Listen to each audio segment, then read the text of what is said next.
Hey everyone, Elizabeth here. The Last Laugh delivers stories that leave you speechless. If you're here for it, hit subscribe and let's go. The text came at 11 p.m. on a Tuesday, 3 weeks before my sister Amber's wedding. Hey Liv. Slight situation with seating. We're over capacity and need to make cuts. You don't mind watching from the parking lot, right? There's a nice view through the windows. Still feel included. I read it 3 times, sitting in my apartment in Austin, my laptop open to code I'd been debugging for my software consulting business. The business that had, ironically, paid for most of Amber's wedding deposits. My phone buzzed again. It's just that Brad's family is so big and Mom's friends are important for Dad's business. You understand? Your family, you'll always be family. Location doesn't change that. Red heart. I stared at those words. Location doesn't change that. My sister wanted me to watch her wedding from a parking lot. After I put down $8,500 in deposits for her dream venue because Mom and Dad's credit cards had been declined and Amber had called me sobbing. Livy, please, she'd begged 2 months ago. Highland Manor is perfect. It's everything I've ever wanted. But they need the deposits now or we lose the date. Mom and Dad's cards aren't working and I don't know what to do. I'd been hesitant. My relationship with Amber had always been complicated. She was the pretty one, the social one, the one who'd been homecoming queen while I'd been in the computer lab. But she was my little sister, and when she cried, I still felt protective. How much are the deposits? I'd asked. Just $8,500. For the venue, catering, and photographer. I'll pay you back as soon as Mom and Dad's bonus comes through. I swear. The bonus that never materialized. The same fictional bonus they'd been promising for years. But I'd done it anyway. Transferred $8,500 from my business account to Highland Manor's booking system, which required the deposits to be paid by a single account holder for their records. My name went on the contract as the financial guarantor. That was 8 weeks ago. I hadn't been paid back a single dollar. And now I was being uninvited from the actual ceremony so important guests could have my seat. I should have been furious. I should have called her immediately and demanded an explanation. Instead, I typed, okay. Whatever you need. Her response was instant, OMG thank you. You're the best sister ever. We'll take lots of photos for you. Love you. Face blowing a kiss, I set down my phone and smiled. Not a happy smile. A knowing smile. Because Amber had forgotten one crucial detail. Highland Manor wasn't just any venue. It was a historic estate with strict policies about event contracts, policies I'd read carefully when I signed them. And I was the account holder. Let me back up and explain how we got here. Growing up, Amber was golden. Literally, golden hair, golden personality, golden child. She was homecoming queen, prom queen, voted most likely to marry a celebrity. She had 1,000 friends and a new boyfriend every month. I was the opposite. Dark hair, quiet, spent Friday nights building websites for local businesses to earn extra money. I graduated high school with no fanfare and went to state college on academic scholarships. Nobody threw me a party. When Amber graduated 2 years later, Mom and Dad rented a country club and invited 200 people. The pattern continued into adulthood. Amber got a job as a receptionist at a dental office, $32,000 a year. Mom posted about it on Facebook like she'd been appointed to the Supreme Court. I built a software consulting company that generated $280,000 in revenue last year. Mom's response, that's nice, dear. Very ambitious. When are you going to find a nice man and settle down? When Amber got engaged to Brad, a car salesman who still lived with his parents at 31, the family acted like she won the lottery. Engagement party, bridal shower, bachelorette weekend in Nashville. All events I was invited to but somehow always ended up paying for. The engagement party venue rental, $1,200, me. The bridal shower catering, $890, me. Nashville bachelorette trip, $2,300, me. For my share plus Amber's because the bride doesn't pay. Every time, I told myself it was fine. I could afford it. Family helps family. But the parking lot text was different. That wasn't asking for help. That was dismissal. That was telling me I didn't matter enough to watch my own sister get married from an actual seat. I pulled up the Highland Manor contract on my laptop. 12 pages of terms and conditions I'd actually read before signing.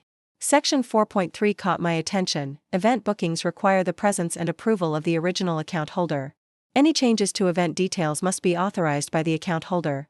Failure of the account holder to appear for the contracted event constitutes a breach of contract and may result in immediate cancellation and forfeiture of all deposits. I read it twice.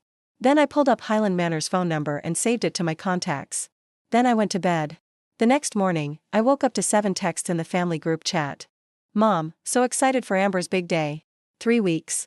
Can you believe it? Dad, my little girl getting married. Where does the time go? Amber, I can't wait. Everything is going to be perfect. Sparkle's Aunt Carol, beautiful. Amber, you're going to be a stunning bride. I was still in the chat, but I'd been muted. Nobody had acknowledged me. Nobody said, too bad Olivia has to watch from the parking lot. They just accepted it. Like it was reasonable. My phone buzzed with a direct text from Mom. Olivia, I heard about the seating situation. It's really mature of you to be understanding. Amber has so many important people to accommodate. I'm sure you can see the ceremony just fine from outside. Dress warmly. It might be chilly. Dress warmly. For standing in a parking lot. In November. I typed and deleted 5 different responses before settling on, don't worry about me. I'll figure it out. Another text, this time from Amber, by the way, can you pick up the wedding favors from the print shop? They're $340. Just add it to what I owe you. Thanks. Folded hands, what she owed me was now $13,530. Not that anyone was counting. Except me. In a detailed spreadsheet. Sure, I typed. I picked up the wedding favors that afternoon. Custom matchboxes that said, Amber and Brad, a perfect match, with their wedding date. $340 for matchboxes that would end up in people's junk drawers. That evening, my best friend and business partner, Keisha, called. Tell me you're not actually standing in a parking lot at this wedding, she said without preamble. I might not go at all, I admitted. Good. You shouldn't. They're treating you like garbage. They're family. So? Family should treat you better, not worse. Keisha had never been a fan of how my family dismissed my success. She'd been there through every holiday where my achievements were glossed over while Amber's mediocrity was celebrated. You know what? Don't go. Stay home. Better yet, come to my place. We'll have wine and watch terrible movies. Maybe, I said. But I was already formulating a different plan. 2 weeks before the wedding, Amber called me. Actually called, not texted. Livy. Hi. So, tiny favor. I waited. The cake. The bakery needs the final payment of $680, but my card is maxed out and Brad's is too. Could you cover it? Just temporarily? Temporarily, I repeated. Yes. Just until after the honeymoon. Brad's getting a huge commission check in December. We'll pay you back everything. Every penny. I promise. The honeymoon to Cancun that I'd heard about in the group chat. All-inclusive resort. 7 days. $4,200 total that nobody had mentioned needing help with yet. Sure, I said. I'll pay for the cake. You're the best. Oh, and Mom said you offered to pay for the rehearsal dinner? That's so generous. I had not offered. But apparently, it had been decided. How much is the rehearsal dinner? I asked. Only $1,200. It's at that Italian place. Very reasonable for 30 people. $15,910. That was my new total. Okay, I said calmly. Liv, seriously, thank you so much. I know I don't say it enough, but I really appreciate everything you do. You're such a good sister. Just not good enough to watch your wedding from an actual chair, I thought. 1 week before the wedding, the group chat exploded with last-minute details. Dress codes, timeline, gift registry reminders. Amber posted a seating chart. A beautiful, color-coded seating chart showing exactly where all 140 guests would sit. I wasn't on it. Someone, Aunt Carol, noticed. Where's Olivia sitting? Amber's response came fast. Oh, we're over capacity, so Liv volunteered to watch from outside. She's so sweet. Volunteered. That was the story now. Uncle Mike, outside?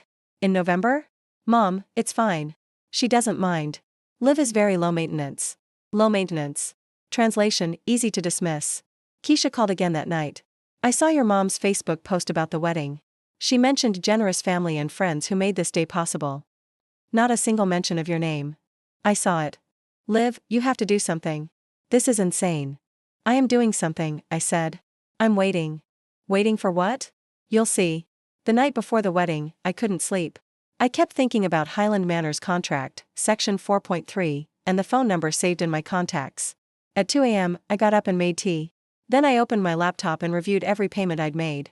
Every deposit, every vendor, every last-minute emergency that had somehow become my responsibility. Total, $15,910. $16,000 for a wedding I was banned from attending properly. At 6 a.m., I showered and got dressed. Nice jeans and a sweater. Not wedding attire. Definitely not standing in a parking lot in November attire. At 8:30 a.m., I made the call. Highland Manor, this is Catherine speaking. Hi Catherine, this is Olivia Taylor. I'm the account holder for the Amber Mason wedding today at 2 p.m. Oh yes, Miss Taylor. Big day. How can I help you? I need to inform you that I won't be attending the event. There was a pause. I'm sorry, you won't be attending? That's correct. I'm the account holder, and I will not be present at the venue today. Another pause, longer this time. Miss Taylor, I need to check our contract. Can you hold for one moment? Of course. I heard typing, papers shuffling. My heart was pounding. Catherine came back on the line, her voice more formal. Miss Taylor, according to Section 4.3 of our contract, the account holder must be present for the event. Your absence would constitute a breach of contract. I understand. Which means, the event cannot proceed without your physical presence and authorization. I understand that too. Miss Taylor. Catherine's voice dropped.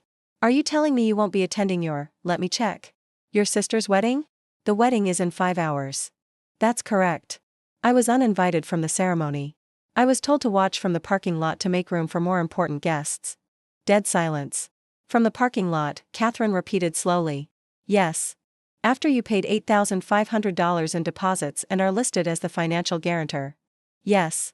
I heard her exhale. Miss Taylor, I need to be very clear. Without you present and approving this event, we cannot legally proceed. The contract is void. All vendors would need to be cancelled. The deposits are forfeit per the breach clause. I understand. This is going to be quite a situation. Yes, I said. It is. I need to make some calls. We'll need to contact the family immediately. You have their numbers on file? We do. Miss Taylor, are you absolutely certain about this? I thought about every dismissive comment, every time my success was minimized, every moment I'd been treated like a walking ATM instead of a sister. I'm certain. Understood. I'll make the calls now. Miss Taylor, for what it's worth, I'm very sorry you were treated that way. Thank you, Catherine. I hung up and turned off my phone. Then I made coffee and waited. I turned my phone back on at 10 a.m. 63 missed calls. 87 text messages. The texts were a progression of panic. Mom, 9:04 a.m. Olivia, call me now. Amber, 9:07 a.m. What did you do? Dad, 9:15 a.m. The venue called. They're canceling everything. What is going on? Amber, 9:18 a.m. Call me right now. Mom, 9:23 a.m. They said you're not coming? This is a joke, right? Amber, 9:31 a.m. My wedding is ruined. Call me. Brad, 9:45 a.m. What the hell is wrong with you?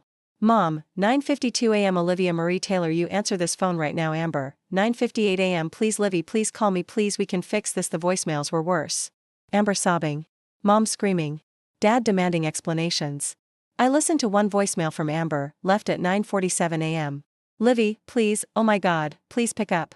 Highland Manor called and said you're not coming and they're canceling everything. The caterers are leaving. The photographer cancelled. Everything is falling apart. This is my wedding day. My wedding day. How could you do this? Please, I'm begging you, just come. Just show up. Please. I'll give you a seat. I'll give you the best seat. Just please, please don't ruin my wedding. I saved it. At 10:30 a.m., I called Highland Manor.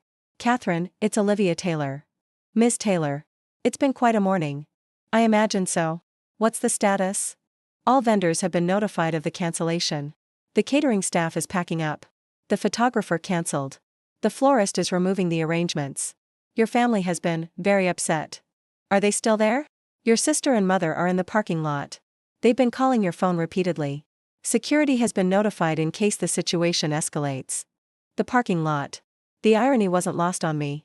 Catherine, I have a question.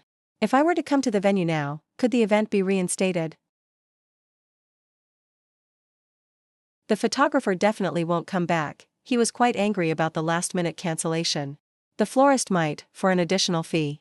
Catering would charge a premium for the disruption. What if I wanted to make changes to the event? What kind of changes? Guest list changes. Specifically, reducing the number of guests. I could hear the smile in her voice. That would be within your rights as the account holder.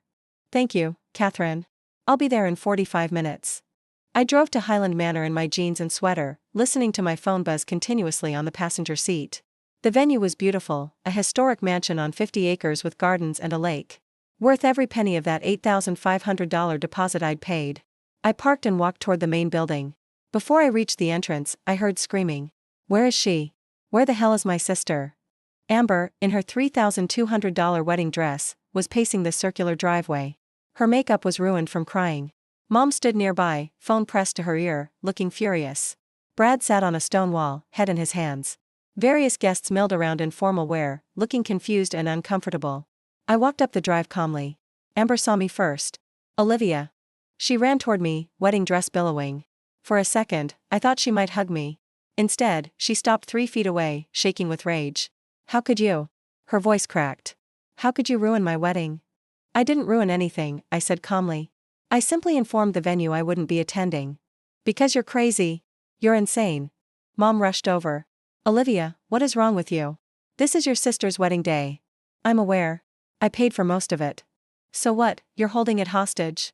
Dad had appeared, his face red. That's extortion. No, that's contract law. Highland Manor requires the account holder to be present. I'm the account holder. I wasn't planning to be present, so I notified them. That's the rule you agreed to when I paid the deposits. Amber was full on sobbing now. But I'm your sister. You're supposed to love me. I do love you. But apparently not enough to warrant an actual seat at your wedding. The color drained from Amber's face. The parking lot text, I said quietly. Did you think I'd forget? That was just, we needed space. You needed my money, not my presence. You've needed my money for 2 months. $15,910, to be exact. But you didn't need me at the actual wedding. The crowd of guests had gone silent. Everyone was watching. Mom tried to recover. Olivia, sweetheart, that was a misunderstanding. Of course you were always going to be inside, she texted me, I interrupted. Asked me to watch from the parking lot. Said my seat was needed for important guests. I pulled out my phone and found the messages. Would you like me to read it out loud? No. Amber lunged for my phone, but I stepped back. Brad finally stood up. Okay, this is ridiculous. Amber, you said your sister was fine with the seating change. Amber spun on him. She said okay. Because you gave me no choice, I said. But okay doesn't mean I had to show up. Catherine appeared in the doorway. Ms. Taylor? Do you need assistance? Actually, yes. I walked past my family toward her. I'd like to authorize the event to proceed. Amber's sobs stopped. What? With modifications, I continued. Specifically, a reduced guest list. Catherine nodded professionally. How many guests? 30. Just immediate family and the wedding party. No. Amber shrieked. We have 140 people. You had 140. Now you have 30. That's my authorization as account holder. Mom grabbed my arm. You can't do this. I gently removed her hand. I can, and I am. Catherine, is the reduced event possible? She checked her tablet. The caterers could return for 30 guests. They'd charge $800 for the disruption, but it's doable. I'll pay it, I said. Olivia, please. Amber was begging now, mascara streaking her face. Don't do this. These are my friends. Brad's family. Then you should have given me a seat, I said simply. An elderly woman I didn't recognize spoke up from the crowd. Excuse me, are you the sister who paid for this wedding? I am. And they tried to make you watch from the parking lot? They did. She turned to Amber. Then you get what you deserve, honey. 30 guests is generous. She walked to her car without another word. Other guests started leaving too. This is too much drama. I'm not staying for this. What a disaster. Within 10 minutes, the crowd had thinned considerably. Brad's mother approached, her face tight. This is humiliating. Brad, we're leaving. Mom, wait. No. This whole family is dysfunctional. Come on. Brad looked at Amber, then at his mother, then followed her to the car. Amber let out a sound like a wounded animal. Brad. Brad. He didn't come back. Now it was just family. Mom, Dad, Amber, me, and a handful of aunts and uncles who looked extremely uncomfortable. Dad cleared his throat. Olivia, I think we need to discuss this rationally. There's nothing to discuss. Highland Manor has my authorization for 30 guests. Amber can choose which 30. I'll pay the additional fees. The wedding can proceed at 2 p.m. as planned. And what about Brad? Amber's voice was small now, broken. That's not my problem. You wanted a wedding. You have a wedding.